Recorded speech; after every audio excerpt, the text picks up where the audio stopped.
Chinese बहू। हे भगवान, फिर से यह कोरोना नाम का राक्षस जाग गया। इस बार तो ड्रैगन के मुंह से मौत बरस रही है। सही बोल रही है माँ जी। मुझे तो अब शर्म ही आती है कि मैं चाइना से हूँ। न जाने क्या क्या खाती हैं, कैसी कैसी बीमारी फैलाती हैं। अरे बहू, लेकिन वहीं से तो तू भी आई है ना मेरी लाडो। तू तो अंडा भी नहीं खाती। माँ जी, अच्छा खासा सब ठीक हो गया था, लेकिन पता नहीं कैसे ये फिर निकल कर आ गया। काश चाइना वालों को थोड़ी सी और अकल होती तो आज हम लोगों से अपने यूं जुदा ना हो रहे होते। कोरोना की नई लहर से देश में हो रही मौतों और घर में बंद रहने के कारण हमारी चाइनीज बहू बहुत दुखी होती है। उसे लगता है कि भारत में जो कुछ भी हो रहा है वो उसी के कारण हो रहा है। अब हमारी चाइनीज बहू परेशान से रहने लगी। अरे क्या बात है मेरी चाइनीज गुड़िया, आज तू एक्सरसाइज नहीं करेगी? अरे ना तो तूने जूस पिया है। क्या हो गया लाडो? कुछ नहीं मम्मी जी, बस अच्छा नहीं लग रहा। लोग मर रहे हैं और मैं जूस पीऊं। माँ जी, चाइना से आई ये महामारी और मैं भी तो चाइना से ही आई ना। अरे अरे बेटा, ऐसा ना सोच। सास पूरी कोशिश करती कि वो चाइनीज बहू को समझाए कि इस बीमारी के लिए वो खुद को दोषी ना समझे, लेकिन माँ जी, मैं आज खाना नहीं खाऊंगी। अब सबका खाना बना दिया है। मैं कमरे में जा रही हूँ, प्लीज डिस्टर्ब मत करना। सास ने अपनी हंसती खेलती बहू का ये रूप तो कभी देखा नहीं था, लेकिन करती भी तो क्या। अगले दिन सुबह सुबह, अरे ये पूरे घर से स्वादिष्ट खाने की महक आ रही है। ये कौन है जो चाय बनने के वक्त लंच बनाकर तैयार कर रहा है? वो किचन में आती है जहाँ चाइनीज बहू ने शुद्ध वैष्णव खाना तैयार कर रखा था। अरे बहू, सोई नहीं क्या जो इस वक्त इतने प्रकार का खाना बना लिया? हाँ हाँ माँ जी, क्या करे, जब दिल में बोझ हो तो नींद नहीं आती। तभी तो मैंने सोचा मैं गरीब और जरूरतमंद लोगों को खाना पहुंचा दूंगी। वो ढेर सारा खाना रोज बनाती और गरीब और बेसहारा लोगों में बांटती। क्या कर रही है बहू? कितने दिनों से देख रही हूँ तू अच्छे से सोती भी नहीं है। क्यों कर रही है लाडो? क्या करूं माँ जी, मेरे देश के लोग जीवन की लड़ाई लड़ रहे हैं और मैं सो जाऊं, मुझे नहीं होता। एक दिन चाइनीज बहू पीपीटी किट पहनकर खड़ी होती है।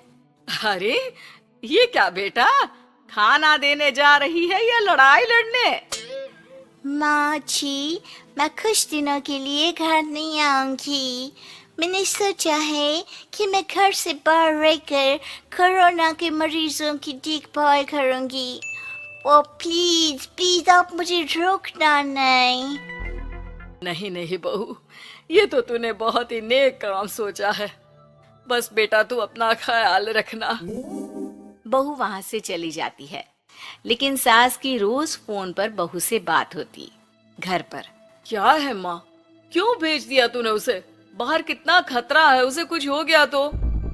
अरे बिल्कुल चिंता ना कर, उसने सारे नियम कायदे को फॉलो किया है। अरे वो बिल्कुल ठीक रहेगी। और अगर मैं उसे मना कर देती ना तो उसकी अंतरात्मा उसे सोने नहीं देती।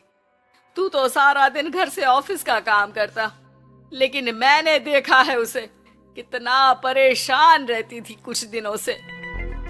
हाँ वो भी है। उधर चाइनीज बहू लोगों का खूब ख्याल रखती, उन लोगों तक खाना पहुंचाती, उनके बच्चों की देखभाल करती। एक दिन बहू अपनी सोशल साइट देख रही थी तो उसे दिखता है कि एक आदमी ने बच्चों की देखभाल के लिए पोस्ट डाली है। बहू उसे फोन करती है। मैं आपकी कोई मदद कर सकती हूँ? प्लीज बताओ। दूसरी तरफ से आवाज आती है। मैं और मेरी बीवी दोनों ही कोरोना से पीड़ित हैं। हम लोगों के बच्चों को देखने के लिए कोई नहीं है।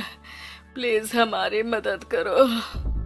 हाँ हाँ बिल्कुल, आप परेशान ना हो, मैं आ रही हूँ। मुझे आपका एड्रेस बताओ। वो आदमी बहू को पता लिखवाता है। वहाँ वो पहुँच जाती है। ओह, ये किसे बुला लिया आपने? ये तो चाइनीज है। इसी के कारण तो हम लोगों का देश इस परेशानी से जूझ रहा है।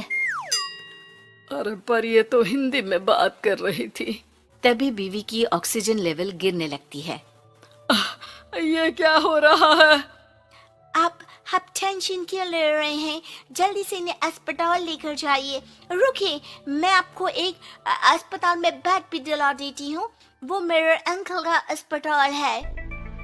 चाइनीज बहू फोन पर बात करके उन लोगों को बेड दिलाती है, जहाँ पति की भी तबीयत खराब हो जाती है और दोनों को बेड दिलाकर बहू घर में बच्चों की पूरी देखभाल करती है।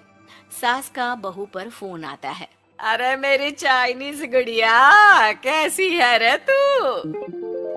अरे माँ, पीछे की गली में ही हूँ मैं। वो खालिया लोग है ना, उन दोनों हस्बैंड वाइफ को कोरोना हो गया था। मैंने उन लोगों को श्रीवास्तव अंकल के अस्पताल में भर्ती करवा दिया है और अब मैं नमाजी उन दोनों बच्चों का ख्याल रख रही हूँ। अरे जीती रहे बेटा, कोई जरूरत हो तो बता देना। नहीं नहीं माँ जी, सब कंट्रोल में है। बस इन बच्चों के माँ बाप ठीक होकर घर आ जाए। अच्छा माँ, इन लोगों के घर का फोन बज रहा है, मैं आपको थोड़ी देर बाद कॉल करती हूँ। लैंडलाइन में घर के मालिक का फोन था। हम लोगों की जिंदगी का कोई भरोसा नहीं है। यहाँ इलाज महंगा है और हम लोगों के पास पैसे नहीं है। जितना इलाज हो सकेगा उतना ही होगा।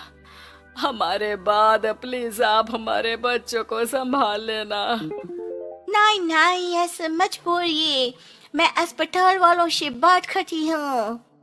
बहू अपनी बैंक से अस्पताल वालों को पैसे दे देती है और फोन पर कहती है, हनी आप लोगों के अकाउंट में पैसे डाल दिए हैं। इन दोनों का अच्छे से इलाज होना चाहिए। पैसे की जरूरत होगी तो मैं और डाल दूंगी। सारा दिन बहू कोरोना पेशेंट के बच्चों को देखती, रात में ढेर सारा खाना पैक करके जरूरतमंदों में बांटती। सोशल साइट्स के जरिए भी वो लोगों से जुड़कर उनकी मदद करती। फिर एक दिन घर का मालिक और उसकी बीवी ठीक होकर घर आ जाते हैं।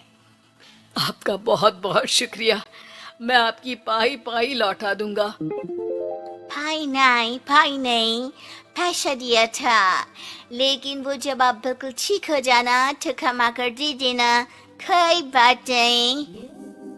दोनों पति पत्नी चाइनीज बहू का शुक्रिया अदा करते हैं। आप तो हम लोगों के लिए भगवान की तरह हैं।